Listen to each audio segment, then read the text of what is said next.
இந்த தனுசு ராசி அன்பர்கள் அடப்போங்க மேடம், எங்களுக்கு நீங்க பலன்கள் சொல்லி சொல்லி சொல்லி சொல்லி எதுவுமே நடக்க மாட்டேங்குது. முன்னேறுவதற்கு வழி யாருமே எங்களுக்கு சொல்ல மாட்டேங்கிறாங்க. கஷ்டங்களும் விரயங்களும் பொருள் நஷ்டங்களும் நேர்மையா இருக்கணும். நம்மளுக்குன்னு எதுவுமே வாழ்க்கை ஒரு பலவிதமான ஒரு பிரச்சனைகளை கொண்டு இந்த தனுசு ராசி அன்பர்கள் சந்திச்சுட்டு இருக்கீங்க. குரோதி வருடம் பார்த்தீங்கன்னா இந்த தனுசு ராசி அன்பர்களுக்கு மிகப்பெரிய ஒரு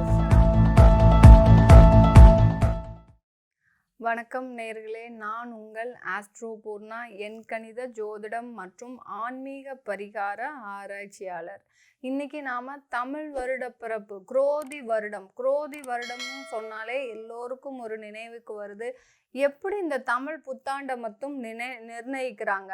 ஏன் இந்த மாதத்தை தை மாதத்தை நிர்ணயிச்சா என்ன? ஏன் சித்திரை மாதம் அதுவும் வெயில் அதிகமாக இருக்கிற நேரத்துல இந்த தமிழ் புத்தாண்டை நிர்ணயிச்சு நம்ம முன்னோர்கள் நம்மளை ஏதாவது செஞ்சுக்கிட்டே இருக்கிறாங்க அப்படின்னு தான் எல்லாருக்குமே நினைக்க தோணும். இந்த தமிழ் வருட பிறப்பு எப்படி உருவானதுன்றத எல்லோருமே சின்ன குழந்தையில இருந்து பெரியவங்க வரைக்கும் அறிஞ்சிக்க வேண்டிய ஒரு நல்ல விஷயம். இதுல பாத்தீங்கன்னா ஜோதிட ரீதியாக நிறைய விஷயங்கள் இருக்கு இந்த தமிழ் வருட பிறப்புல. இந்த தமிழ் வருடத்தை வச்சுதான் அந்த ஜோதிட ரீதியாகவே எல்லா பலன்களும் வந்துகிட்டே இருக்கும். அதனால இந்த ஜோதிட ரீதியாக பார்த்தோம்னா காலபுருஷன்னு சொல்றோம். ஜோதிட ஆய்வுல பாத்தீங்கன்னா காலபுருஷன்னு சொல்றோம். காலபுருஷன்னா என்ன? இந்த மேஷ ராசியிலிருந்து மீன ராசி வரைக்கும் இருக்கின்ற அந்த 12 ராசிகள் தான் காலபுருஷன். நம்மளுடைய காலத்தை நிர்ணயிக்கக்கூடிய ராசிகள்னு சொன்னா இந்த 12 ராசிகள் தான். இந்த 12 ராசிகளிலும் ஒவ்வொரு கிரகங்கள் ஒவ்வொரு கோச்சார நிலவரப்படி சஞ்சரிச்சுட்டே வந்துகிட்டு இருக்கு.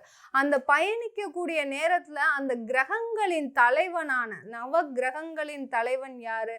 நம்மளுடைய சூரிய பகவான். சூரியன் இல்லைன்னா நம்மளுடைய பிரபஞ்சம் கிடையாது, இந்த ஜோதிடம் கிடையாது, வாழ்க்கை கிடையாது, மக்கள் கிடையாது, அந்த உயிரினங்கள் கிடையாது, எந்த விதமான இயற்கை இதுவுமே கிடையாது. அந்த சூரியன் தான் எல்லாத்துக்குமே தலைமை அதிபதி. அந்த அந்த நவகிரகங்களுக்கும் தலைமை அதிபதி பார்த்தீங்கன்னா அந்த சூரிய பகவான் இது நாள் வரைக்கும் காலபுருஷனை சுத்தி வரும்போது அந்த பங்குனி மாதத்துல மீன ராசியில இருக்கிறார். அந்த மீன ராசியில இருக்கக்கூடிய அந்த சூரியன் பகவான் சித்திரை மாதத்தில் காலபுருஷனுக்கு முதல் ராசியான மேஷ ராசியில உச்சம் பெறார். அந்த மேஷ ராசிக்கு வரும்போதுதான் இந்த தமிழ் வருட பிறப்பாகப்பட்டது பிறக்கின்றது. இந்த தமிழ் வருட பிறப்புல ஆரம்பித்து ஒவ்வொரு மாதமும் சூரியன் நகர்வை தான் நம்ம அந்த தமிழ் மாதங்களாக ஒவ்வொரு மாதமும் கணிக்கின்றோம். இப்படிதான் இந்த தமிழ் வருட பிறப்பாகப்பட்டது கொண்டாடப்பட்டது. இந்த பதிவுல பாத்தீங்கன்னா நம்ம தனுசு ராசி அன்பர்களுக்கு இந்த குரோதி வருடத்துல எந்த அளவிற்கு அந்த பலன்கள் இவர்களுக்கு கை கொடுக்க போகுது அப்படின்றத நம்ம இந்த பதிவுல தெளிவா பார்க்கலாம். அதுக்கு முன்னாடி சப்ஸ்கிரைப் பண்ணிக்கோங்க. சப்ஸ்கிரைப் பண்ணிக்கிட்டீங்கன்னா என்னுடைய அடுத்தடுத்த பதிவுகள் உங்களுக்கு வந்துக்கிட்டே இருக்கும் நோட்டிஃபிகேஷன் மூலமாக. அதனால நீங்கள் அந்த ஆல் ஆப்ஷனை சூஸ் பண்ணிக்கோங்க. பெல் பட்டன் இருக்கும், பெல் பட்டனில் ஆல் ஆப்ஷனை சூஸ் பண்ணிக்கிட்டீங்கன்னா உங்களுக்கு அடுத்தடுத்த பதிவுகள் வந்துக்கிட்டே இருக்கும். ஒவ்வொரு பதிவுலையும் ஜோதிட ரீதியாகவும் முக்கியமாக ஆன்மீக சம்பந்தமான உங்களுடைய சிறு சிறு விளக்கங்கள் உங்களுக்கு கிடைக்கப்பெறும். அதனால கடைசி வரைக்கும் ஸ்கிப் பண்ணாம பாருங்க. இந்த தனுசு ராசி அன்பர்கள் அப்படின்னு சொன்னாலே இந்த தனுசு ராசி அன்பர்கள் அடப்போங்க மேடம், எங்களுக்கு நீங்க பலன்கள் சொல்லி சொல்லி சொல்லி சொல்லி எதுவுமே நடக்க மாட்டேங்குது. நாங்களும் வாழ்க்கையில கஷ்டப்பட்டுட்டு தான் இருக்கோமே ஒழிய முன்னேறுவதற்கு வழி யாருமே எங்களுக்கு சொல்ல மாட்டேங்கிறாங்க அப்படின்னு சொல்ற அளவிற்கு இந்த தனுசு ராசி அன்பர்கள் மட்டும் ஏன் இவ்வளவு பாடுபடுகிறார்கள்? ஏன் இவர்களுக்கு மாத்திரம் இவ்வளோ ஒரு கஷ்டங்களும் விரயங்களும் பொருள் நஷ்டங்களும் வந்துகிட்டே இருக்கு அப்படின்னு பார்க்கும்போது இவர்களுடைய ராசிக்கு அதிபதி குரு பகவான். குரு எப்படி எல்லாம் உலகத்திற்கு எல்லாத்துக்கும் ஒரு படிப்பினையை கொடுக்குறாரோ அந்த மாதிரி தான் இந்த தனுசு ராசி அன்பர்களுக்கு வாழ்க்கைனா என்னன்னு காமிச்சுக்கிட்டே இருப்பார் குரு பகவான். ராசி அதிபதி குரு பகவான் நல்ல இடத்துல இருக்கும்போது அவர்களுக்கு நல்ல பலன்களையும், மறைவு ஸ்தானங்களில் இருக்கும்போது அந்த மறைவு ஸ்தானத்திற்குரிய உண்டான கெடு பலன்களை கொடுக்கும்போது வாழ்க்கை என்றால் என்ன, அந்த வாழ்க்கையின் அர்த்தம் என்ன, நீங்கள் இருக்கக்கூடிய வாழ்க்கை எல்லாமே ஒரு மாயை, அந்த மாதிரியான ஒரு விளக்கத்தை கொடுக்கக்கூடியவர் உங்களுடைய ராசி அதிபதி. அதே சமயத்துல நீங்க ஒரு நேர்மறையான ஒரு போராளிகள் தான் சொல்லணும். எல்லாமே நேர்மையா இருக்கணும். நம்மளுக்குன்னு எதுவுமே இது நடந்துடக்கூடாது, எல்லார்கிட்டையும் நான் ஸ்ட்ரைட் ஃபார்வர்டா தான் இருப்பேன் அப்படின்னு நினைச்சீங்கன்னா இந்த கலியுகத்துல தனுசு ராசி அன்பர்களே, நீங்கள் மட்டும் ஸ்ட்ரெயிட் ஃபார்வர்டாக இருந்தால் பிரயோஜனம் கிடையாது.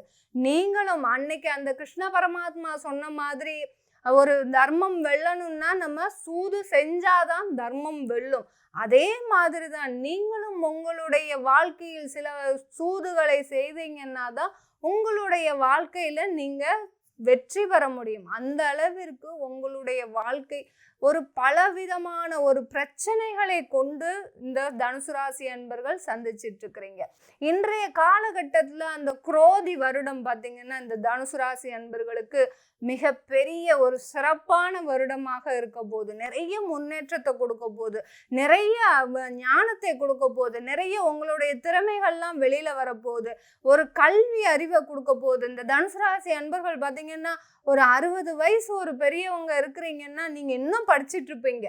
இன்னும் அந்த படிப்புல உங்களுக்கு நிறைய இன்ட்ரெஸ்ட் இருக்கும். நான் இதை படிச்சிட மாட்டேனா, அந்த இது படிக்க மாட்டேனா, எனக்கு இசையில நிறைய ஆர்வம் இருக்கு, எனக்கு கலையில நிறைய ஆர்வம் இருக்கு, எனக்கு வீணை வாசிக்க தெரியும், இப்படி நிறைய அந்த கலை துறையிலையும் நிறைய ஒரு புத்தகங்கள் படிப்பதிலையும் மிகுந்த நாட்டம் மிக்கவராக இருப்பீங்க. அந்த மாதிரி இந்த தனுசு ராசி அன்பர்கள் உங்களுடைய கல்வி அறிவு வளரப்போகுது. இந்த காலகட்டத்துல உங்களுடைய திறமைகள் எல்லாமே வெளிவரப்போகுது. ஒரு தொழில் செஞ்சிட்டு இருக்கிறீங்க, நீங்க தான் இந்த தொழில் செய்றீங்கன்னு உங்களுடைய உறவினர்களுக்கே தெரியாது. அந்த அளவிற்கு உங்களுடைய திறமையாகப்பட்டது வெளியில கொண்டு வராமலே இருந்துட்டீங்க இது நாள் வரைக்கும். எப்போதுமே பாத்தீங்கன்னா இந்த வடிவேல் ஒரு காமெடி சொல்ற மாதிரி நானும் ரவுடி தான் எல்லாருமே சொல்லிக்கிட்டே இருந்தனாதான் இந்த உலகத்துல எல்லோருமே மதிப்பாங்க. அந்த அளவிற்கு உங்களுடைய திறமையை நீங்க வெளியில கொண்டு வாங்க. உங்களுடைய தொழிலில் இருக்கக்கூடிய அந்த விற்பனையை பார்த்தீங்கன்னா வெளிப்படுத்துங்க, விற்பனையை அதிகப்படுத்தும் போது உங்களுடைய பாராட்டும் உங்களுடைய மதிப்பும் பார்த்தீங்கன்னா இந்த சமுதாயத்துல ஒரு பெரிய வளர்ச்சியை அடையக்கூடிய ஒரு நேரமாக இருக்க போகுது. இந்த வருடம் ஆரம்பிக்கும் போது உங்களுடைய ராசி அதிபதி 5ஆம் இடத்துல இருக்கிறார். அவர் 5ஆம் இடத்துல இருக்கும் போதே உங்களுக்கு நிறைய ஒரு பிரச்சனைகளை முடித்து கொண்டே இருப்பார். ஏன்னா அடுத்து அவர் போகக்கூடிய இடம் 6ஆம் இடம். 6ஆம் இடத்துல போறாரே, மறைவு ஸ்தானத்துல போறாரே, எங்களுக்கு நிறைய பிரச்சனைகளை கொடுக்க போறாருன்னு நீங்க எந்த விதமான கவலையும் கொள்ள வேண்டாம். ஏன்னா 6ஆம் இடத்திற்கு போகக்கூடிய குரு பகவான் உங்களுக்கு வருமானத்தை அள்ளி கொடுக்க போறார். உங்களுக்கு ஒரு சிறிய கடன் பட்டாலும் அந்த கடன் மூலமாக உங்களுக்கு வருமானம் நிறைய வரப்போகுது. அதே சமயத்துல உங்களுடைய பிரச்சனைகள் எல்லாமே தீரப்போகுது. இது நாள் வரைக்கும் இந்த பிரச்சனை முடியாதான் தானே நீங்க காத்துட்டு இருந்தீங்க. அந்த அந்த அந்த பிரச்சனை முடியும் போது உங்க மனதுல எவ்வளோ பெரிய மகிழ்ச்சி காத்துட்டு இருக்குதுன்றத நீங்க இந்த வருடம் தொடக்கத்திலேயே உணர போறீங்க. அந்த அளவிற்கு இந்த வருடமாகப்பட்டது, இந்த குரோதி வருடமாகப்பட்டது உங்களுக்கு மிகப்பெரிய சந்தோஷத்தை கொடுக்கக்கூடிய ஒரு வருடமாக இருக்க போகுது. நீங்க இந்த காலகட்டத்துல ஒரு பூமி வாங்க போறீங்க, ஒரு மனை வாங்கணும்னு இதனால் வரைக்கும் நீங்க போராடின போராட்டம் எங்களுக்கு தான் தெரியும். அந்த அளவிற்கு உங்களுடைய போராட்டமாகப்பட்டது வெற்றியை தரக்கூடிய ஒரு போராட்டமாக இருக்க போகுது. ஒரு பூமி வாங்கணும், ஒரு மனை வாங்கணும் நினைத்து நீங்க போராடிய போராட்டம் ஒருத்தரை நம்பி என்னால பணம் கொடுக்க முடியல அப்படின்னு நினைத்து ஒரு பயந்த ஒரு வாழ்க்கை, இதை எடுத்தா தப்பாயிடுமா, இதை எடுத்தா நம்ம தவறான முடிவுக்கு வந்துருமா, இப்படி அந்த ஒரு பயமான வாழ்க்கையிலிருந்து நீங்க முதல்ல வெளியில வாங்க. அது வந்துட்டீங்கன்னாலே உங்களுக்கு இந்த குரோதி வருடம் முழுமையான ஒரு வெற்றியை தரக்கூடிய ஒரு வருடமாக தான் இருக்க போகுது. இந்த பதிவை பார்க்கும் போதே உங்களுக்கு முழு உற்சாகமும் பெற்று நீங்க அந்த வீடியோ வீடு மனை வாகனம் வாங்கக்கூடிய ஒரு நேரத்துக்கு செல்வீங்க. நாளைக்கே நீங்க போய் அந்த வீடு மனை வாங்கக்கூடிய ஒரு வாய்ப்புகளை தேடி செல்வீங்க. ஏன்னா உங்களுக்கு அந்த குரு பகவானும் சரி, உங்களுடைய 4ஆம் இடத்துல இருக்கக்கூடிய அந்த ராகு பகவான், 4ஆம் இடத்துல ராகு இருந்தா எல்லாரும் என்ன சொல்லுவாங்க, உங்களுக்கு அந்த ஒரு சுகம் என்றதே கிடையாது, உங்களுக்கு அந்த ஒரு நல்ல ஒரு இதுவே பலனே கிடையாதுன்னு சொல்லுவாங்க. ஆனா அந்த ராகுவை போல் கொடுப்பார் யாரும் இல்லை. ராகு கொடுப்பதற்கு தயாராக இருக்கிறார். நம்ம எப்படி இருக்கணும், நிறைய வழிபாடு பண்ணணும், நிறைய தெய்வ வழிபாடு பண்ணணும். தெய்வ வழிபாடு பண்ண பண்ண உங்களுடைய வாழ்க்கையில மாற்றங்கள் அதிகமாக வந்துகிட்டே இருக்கும், உங்களுடைய வளர்ச்சிகள் அதிகமாகிட்டே இருக்கும்,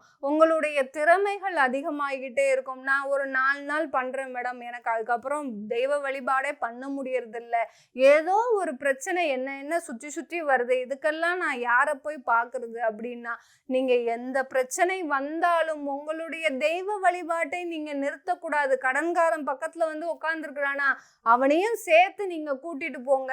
உங்களுக்கு அந்த தெய்வ வழிபாடாகப்பட்டது மிக பெரிய அளவுல நன்மையை கொடுக்கக்கூடிய ஒரு நேரமாக தான் இருக்க போகுது இந்த தனுசு ராசி அன்பர்களுக்கு. இந்த குரோதி வருடமாகப்பட்டது இந்த காலகட்டத்துல உங்களுக்கு திருமணம் ஆகல, நிறைய திருமண தடைகள், எப்ப பார்த்தாலும் பாத்தீங்கன்னா ஒரு பொண்ணு கிடைக்கல, எங்க கம்யூனிட்டிக்கே கிடைக்கல, இந்த கம்யூனிட்டில இருந்து கிடைக்கல, சரி நாங்க அந்த கம்யூனிட்டி மாறி நாங்க திருமணம் பண்ணலாம்னு நினைக்கும் போது அதுல வேற பிரச்சனை வருது, ஜாதகம் பொருத்தம் பார்க்கணுமா பார்க்க வேண்டாமான்னு தெரியல. இப்படி நிறைய குழப்பங்களுக்கு நடுவுல இருக்கிற இந்த தனுசு ராசி அன்பர்களுக்கு உங்களுக்கு ஒரு எளிய பரிகாரம் சொல்லணும்னா, இந்த திருமணம் ஆகாம நிறைய பேர் காத்துட்டு இருக்கிறீங்க தனுசு ராசி அன்பர்கள். இந்த காலகட்டத்துல நீங்க இந்த தமிழ் வருட பரப்புல பாத்தீங்கன்னா காத்தியாயினின்ற அம்பாளுடைய மந்திரத்தை 48 நாட்கள் சொல்லுங்க. இந்த 48 நாட்கள் நீங்க முதல்ல வருடம் ஆரம்பித்த உடனே சொல்ல ஆரம்பிச்சிட்டீங்கன்னா கண்டிப்பா உங்களுக்கு அந்த 48 நாள்ல நிச்சயம் ஆயிடுங்க. எந்த விதமான பிரச்சனையுமே இருக்காது. இது நாள் வரைக்கும் நம்மளுக்கு நடக்காத திருமணம் எப்படி இப்படி நிச்சயமாச்சு அப்படின்னு நீங்களுமே பிரமிக்கும் அளவிற்கு அந்த ஒரு அதிசயம் நடக்கக்கூடிய ஒரு நேரம் தான் இந்த தனுசு ராசி அன்பர்களுக்கு தமிழ் வருட பிறப்பாகப்பட்டது. இந்த தமிழ் வருடத்துல நீங்க நினைத்தது எல்லாமே நடக்க போகுது. உங்களுக்கு வீடு மனை வாகனம் சொந்த சொத்துக்கள் பூர்வீக சொத்துக்கள் எல்லாமே வரப்போகுது. பூர்வீக சொத்தை பத்தி நீங்க எதிர்பாராம இருந்திருப்பீங்க, எதிர்பார்த்திருக்கவே மாட்டீங்க, அதையும் நம்ம போய் சரி பண்ணுவோமா அப்படின்னு. ஆனா இந்த காலகட்டத்துல உங்களுக்கு அது கண்டிப்பா நடக்கக்கூடிய ஒரு நேரமாக தான் இருக்க போகுது. இந்த தமிழ் வருட பிறப்புல இந்த தனுசு ராசி அன்பர்கள் நிறைய ஆதாயங்களை, அதாவது 80% ஆதாயங்களை பெற்று ஒரு 20% ஒரு நஷ்டத்தை மட்டுமே அனுபவிக்கக்கூடிய ஒரு நேரமாக இருக்க போகுது. அனைத்து தனுசு ராசி அன்பர்களுக்கும் அனைத்து தனுசு ராசி அன்பர்களுக்கும் தமிழ் புத்தாண்டு நல்வாழ்த்துக்கள்.